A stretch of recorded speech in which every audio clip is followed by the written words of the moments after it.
Ever wondered why some traders seem to thrive on market chaos, specifically during morning dips? This enigma is often solved by a strategy known as morning panic dip buying.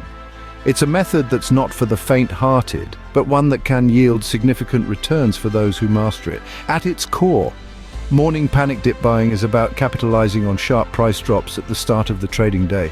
Savvy traders buy these dipped stocks with the aim of selling them later for a profit.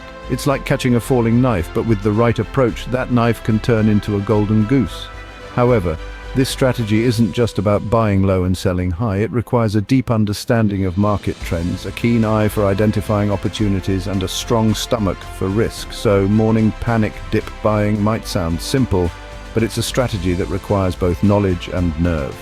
So, how does a typical morning panic dip buy unfold? Well, let's start at the beginning. Picture a stock that's taken a significant tumble. This is what we call a potential dip buy candidate. It's like a fallen angel, once flying high and then suddenly plummeting. But don't rush in just yet. First, you need to understand why this stock has dropped. Is it a reaction to a market-wide panic, like a sudden economic downturn or geopolitical tension? Or is it due to company-specific news, such as a disappointing earnings report or the departure of a key executive? Understanding the reasons behind the drop is essential. It's like being a detective, piecing together clues to make sense of what's happening. Next, we move to the decision-making process. This is where you assess if the stock's price is likely to rebound and by how much. It's like trying to predict the weather.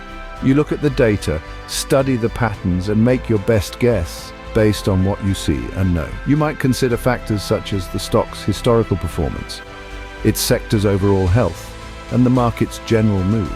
Then comes the actual buying of the dip. It's like catching a falling knife. You need to time it just right to avoid getting hurt. You don't want to buy too early when the stock might still have room to fall, but you also don't want to buy too late when the stock has already started to rebound. Finally, there's the subsequent sale when the price rebounds. This is where you reap the rewards of your smart decision-making and careful timing. It's like harvesting a crop. You've sown the seeds, nurtured the growth, and now it's time to enjoy the fruits of your labor. Remember, timing is crucial in morning panic dip buying. Buy too early and you risk further losses. Buy too late and you might miss the rebound. So, what should you keep in mind when considering morning panic dip buying? Morning panic dip buying is a high-risk, high-reward strategy. Understand why a stock's price dropped. Make an informed prediction for a possible price rebound by staying current with market trends. Timing is key. Striking at the right moment is crucial. In the end, morning panic dip buying be a profitable strategy, but it requires insight, patience, and a good dose of courage.